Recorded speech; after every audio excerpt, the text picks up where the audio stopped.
وما خلقنا السماوات والارض وما بينهما لاعبین، ہم نے زمین و آسمان اور جو کچھ ان کے درمیان ہے یہ کھیل کے لیے پیدا نہیں کیا. ما خلقناہما الا بالحق، زمین و آسمان کی پیدائش کسی مقصد کے تحت ہوئی. ولکن اکثرهم لا يعلمون، لیکن اکثر لوگ اس حقیقت سے ناواقف ہیں. لیکن اکثر لوگ آپ دیکھیں ان کا آپ کانفیڈنس لیول دیکھیں، آپ جس سے بھی پوچھیں نا وہ کہے گا جی بنو پتہ ہے سب کچھ. اور اللہ ہمارے اکثر لوگ ناواقف ہیں، وہ سیریس لے ہی نہیں رہے خدا کی اس کریشن کو کہ بھئی مر کے اللہ نے مقصد کے لیے پیدا کیا. مقصد کیا ہے؟ الذی خلق الموت والحیات لیبلوکم ایکم احسن عملا، ہم جانچنا چاہتے ہیں تم میں سے کون اچھے اعمال کرتا ہے کون سے برے اعمال کرتا ہے. کسی نے کوئی مقصد بیان کیا ہوا ہے، کسی نے کہا جی وہ آپ نے جو مخلوق کی خدمت کے لیے اللہ نے پیدا کیا. کوئی کہتا ہے جی اولیاء اللہ کو مرتبے دینے کے لیے پیدا کیا.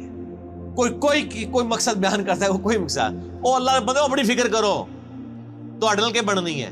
ہر بندے نے اللہ کے حضور ثم لتسألن یومئذ عن النعیم، اس دن پھر قیامت والے دن تم سے تمہارے اعمال کے بارے میں پرسش ہو. اس لیے پیدا ہوئے ہیں اور تو کوئی مقصد ہی نہیں ہے، سیدھا سا مقصد ہے. چونکہ یہ کم اوکھا ہے نا، اس واسطے انہوں چھوڑ کے باقی مقصد بڑھا لینا. ٹھیک ہے، اب دیکھ لیں اللہ نے ذکر کیا نا کہ ہم نے زمین و آسمان کو با مقصد پیدا کیا. یہ حق کے ساتھ، حق کی ٹرانسلیشن ہوتی ہے پرپسفل، با مقصد. قرآن کے بارے میں بھی آیا وَبِالْحَقِّ أَنزَلْنَاهُ وَبِالْحَقِّ نَزَلَ، ہم نے قرآن کو حق کے ساتھ اتارا اور یہ حق کے ساتھ اترا. یعنی مقصد کے لیے اتارا اور یہ اپنا مقصد لے کر آیا. اور مقصد کیا؟ انسانیت کی ہدایت، آخرت کی کامیابی. تو اب یہ ذکر آیا نا کہ ہم نے زمین و آسمان کو کسی مقصد کے لیے پیدا کیا ہے، اور ساتھ ہی ذکر آ گیا ان یوم الفصل میقاتہم اجمعین، یقیناً فیصلے کا دن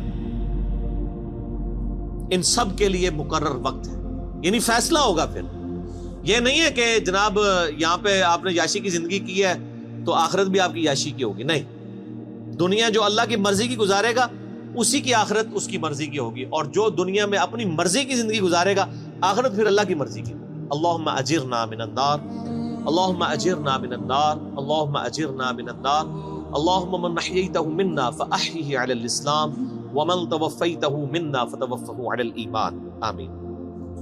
یوم لا یغنی مولا عن مولا شیئا، قیامت کا وہ دن ایسا ہوگا جب کوئی دوست کسی دوست کے ذرا کام بھی نہیں آئے گا. ولا هم ینصرون، نہ ہی ان کی مدد کی جائے گی. الا من رحم اللہ، ہاں جس پہ اللہ رحم کرے بس اللہ ہی کے رحم پہ ہوگا، کوئی کسی کے کام نہیں آئے گا.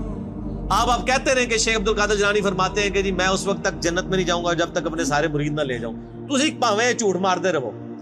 نہ شیخ عبد القادر جیلانی کی جرت تھی کہ وہ یہ بات کرتے، جھوٹی منسوب کر دی ہے. اللہ فرما رہا ہے جس پہ اللہ ہی رحم کرے انہ هو العزیز الرحیم، بے شک وہی عزت والا ہے، غالب ہے اور رحم فرمانے والا ہے. غالب اتنا ہے جب چاہے پکڑ سکتا ہے، رحم یہ ہے کہ ڈھیل دیتا ہے. اچھا ان ظالموں سے پوچھیں، یہ ویسے تو بخاری مسلم کی حدیث بیان کر رہے ہوتے ہیں کہ قیامت دن نبی بھی کہہ رہے ہوں گے نفسی نفسی، تو شیخ عبد القادر جیلانی کہہ رہے ہوں گے کہ میرے مرید وہ نہیں نفسی نفسی کر رہے ہونے. ان کا مرتبہ جو ہے وہ حضرت ابراہیم علیہ السلام، عیسیٰ علیہ السلام، موسیٰ علیہ السلام سے زیادہ ہے. یار مت ماری ہوئی ہے تو اڈی اللہ دے بندے، اپنی بھی عقل استعمال کرو. بزرگوں کے بارے میں کیا کانسیپٹ انہوں نے کیا ہوا ہے اور وہاں نبیوں کے بارے میں کیا کانسیپٹ. یہ بڑا خطرناک معاملہ ہے. بخاری مسلم دونوں میں حدیث ہے اے میری بیٹی فاطمہ، اس بات پہ نہ اکڑنا کہ تم اللہ کی نبی کی بیٹی ہو، اگر اللہ نے پکڑ لیا میں تمہارے کچھ کام نہیں. اب اور آپ کو کس طریقے سے یقین نبی علیہ السلام دلائیں تو اب آپ مانیں گے کہ کوئی کسی کی وجہ سے کوئی دھونس کے ساتھ کسی کو جنت میں نہیں لے کے جا سکتا. شیخ عبد القادر جیلانی یا کسی بزرگ بابے کا مرتبہ جس کو آپ سمجھتے ہیں حضرت فاطمہ کے برابر ہو سکتا ہے، حضرت فاطمہ کی جوتیوں کے برابر بھی نہیں ہو سکتا.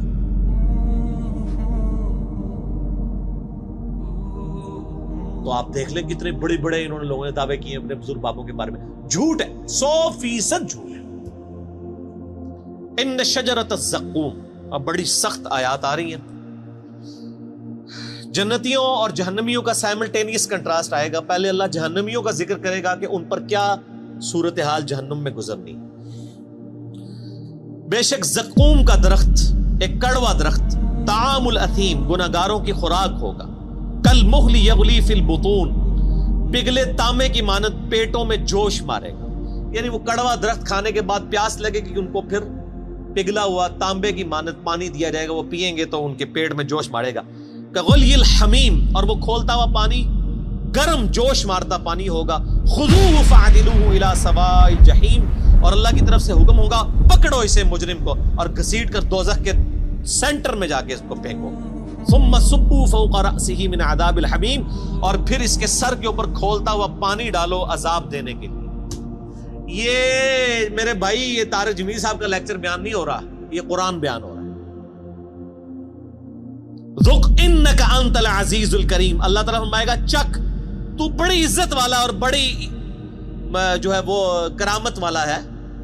یہ تنزیہ جملہ اللہ کی طرف سے بولا جائے گا کہ دنیا میں تو نے بڑے دعوے کیے ہوئے تھے نا کہ میں جناب کر دیا گا, میں کر دیا گا, تو بڑی عزت والا ہے نا, دیکھ تیری عزت افزائی میں کر رہا ہوں, تیرے سر کے اوپر کھولتا ہوا پانی ڈالا جائے گا. اللہم اجرنا من النار, اللہم اجرنا من النار. ان ھذا ما کنتم بہ تمترون, یہ ہے وہ چیز جس کے بارے میں تم شک میں مبتلا ہو, یقین نہیں تمہیں آ رہا کہ ایسا ہوگا. تو کہتے جی اینڈ تے چھاڑ ہی دینا اللہ نے, بس ایویں تھوڑی تمکی شمکی ہوئے گی بس. یہ یہودیوں کا عقیدہ تھا, ان کو میں نے پھکی دنیا میں دی ہوئی ہے کہ آپ, وہ کہتے ہیں اللہ بڑا غفور رحیم ہے. ماں دیکھو, ماں کوئی دوزخ میں پھینک سکتی کسی بچے کو, اللہ تعالیٰ کیسے پھینکے گا؟ میں کہتا ہوں جی آخرت تو کسی نے نہیں دیکھی, میں آپ کو ویڈیو نہیں دکھا سکتا, قرآن تو موجود ہے نا, یہی پڑھ کے دیکھ لو. یہ کون ہے, یہ قرآن کس نے نازل کیا ہے؟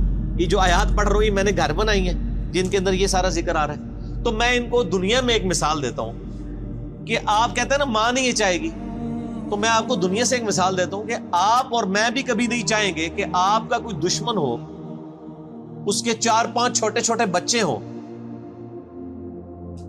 اور آپ اس کی دشمنی میں اس لیول پہ جائیں کہ آپ اس دشمن کی بیوی کو مار دیں. آپ کہیں گے نہیں یار اس کا کیا قصور ہے, اس کے بچوں کا کیا قصور ہے, رحم کھائیں گے نا کہ یار اس کی ماں مر گئی بچوں کی, ان بچوں کو بیوہ, جب یہ بچے جو ہیں وہ یتیم ہو جائیں گے تو جو ماں کے بغیر رہیں گے, اور نئی جب ستیلی ماں آئے گی ان کے ساتھ کیا سلوک کرے گی, ان کے مینٹل ماڈلز تک بدل جائیں گے. ترس کھائیں گے نا آپ اور میں, تو کھائیں گے نا. تو کیا اللہ تعالیٰ بھی ایسے لوگوں پہ ترس فرماتا ہے؟ کیا دنیا میں ہزاروں مائیں ایسی مر نہیں جاتی پریگنینسی کے دوران جن کے کئی چھوٹے چھوٹے بچے ہوتے ہیں؟ تو آپ کی ڈاکٹرائن مان لی جائے کہ اللہ تعالیٰ ماں سے بھی زیادہ رحم کرنے والا ہے, تو پھر کبھی کسی ایسی عورت کو موت نہیں آنی چاہیے جس کے 4 چھوٹے چھوٹے بچے ہوں. پھکی تو آڈے سارے بزرگوں کی کتاباں فارغ جے, میں تو پریکٹیکل مثال دے رہا ہوں. بتائیں مجھے ماں سے زیادہ پیار کرتا ہے جی, کس نے دوزخ میں پھینکے گا؟ وہ دنیا میں وہ کر رہا ہے آپ کے ساتھ, ہزاروں عورتیں مار رہا ہے جن کے چھوٹے چھوٹے بچے ہیں. اب رحم کدھر گیا؟ آپ نے رحم کا کیا کانسیپٹ سمجھا ہوا ہے؟ وہ ایک بوڑھی دادی اماں ہے جو پسیج جائے گی, وہ رحم فرمانے والا ہے میرے بھائیوں ان پر جو واقعی اس کی طرف رجوع لائیں. وہ ابو جہل کے اوپر رحم فرمانے والا نہیں ہے, وہ فرعون کے اوپر رحم فرمانے والا نہیں ہے, نبیوں کے ماننے والوں پر رحم فرمانے والا. ورنہ میں نے آپ کو پریکٹیکل مثال دے دی ہے, آپ کو آخرت کی ویڈیو میں دنیا میں دکھا رہا ہوں کہ دنیا میں ہزاروں ایسی مائیں مر رہی ہیں جن کے 5-5 6-6 چھوٹے چھوٹے بچے ہیں. اللہ تعالیٰ ان پہ کوئی رحم نہیں فرماتا کہ چلو یار بچے تھوڑے بڑے ہی ہو جائیں. تو یہ چیز اللہ نے دنیا میں دکھائی ہے اس لیے تاکہ آپ کو یقین آ جائے کہ اللہ تعالیٰ پسیج نہیں جاتا. ٹکوسلے تھے مثالہ بیان کرنی ہے بند کرو, ٹھیک ہوگا جی. اللہ تعالیٰ فرما رہا ہے ان ھذا ما کنتم بہ تمترون, یہ وہ تھا جس کو دنیا میں تم شک کرتے تھے. کیا شک کیا کرتے تھے؟ یا اللہ جو کچھ بھی ہے تیرے بابو کی امت سے بخشے جائیں گے.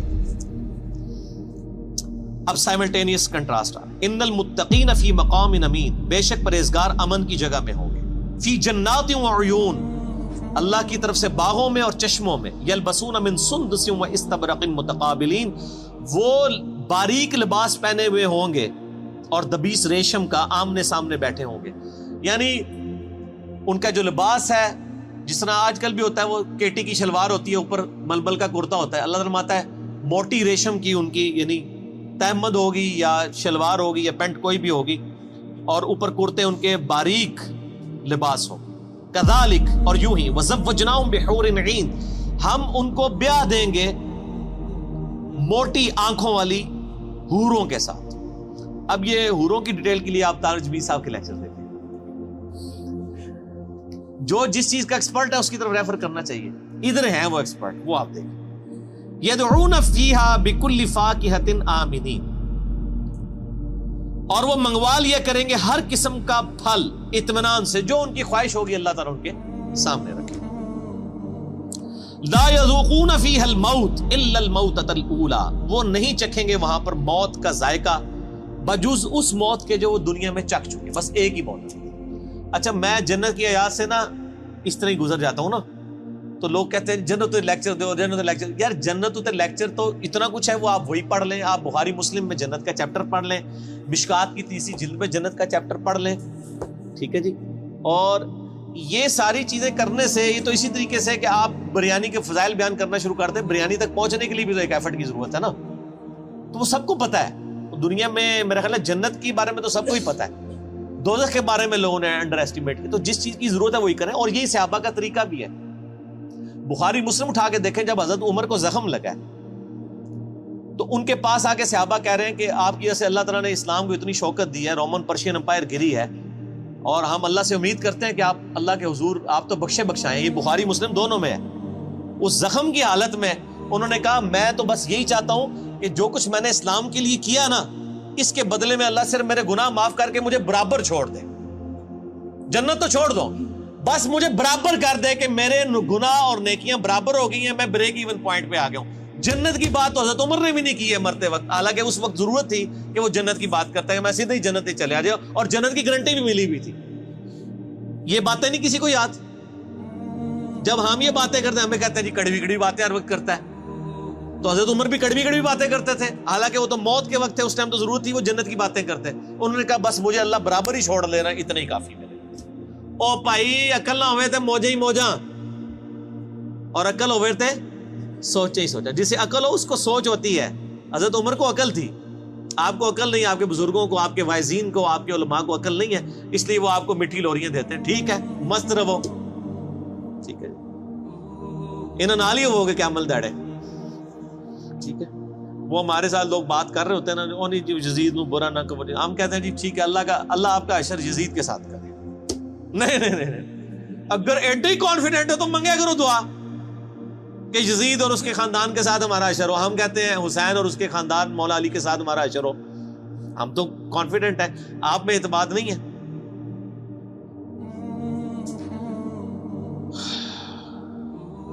لا یذوقون فیہا الموت الا الموتۃ الاولی, اس میں کوئی موت کا ذائقہ نہیں چکھیں گے جو دنیا میں مبارک چکھ چکے وہی.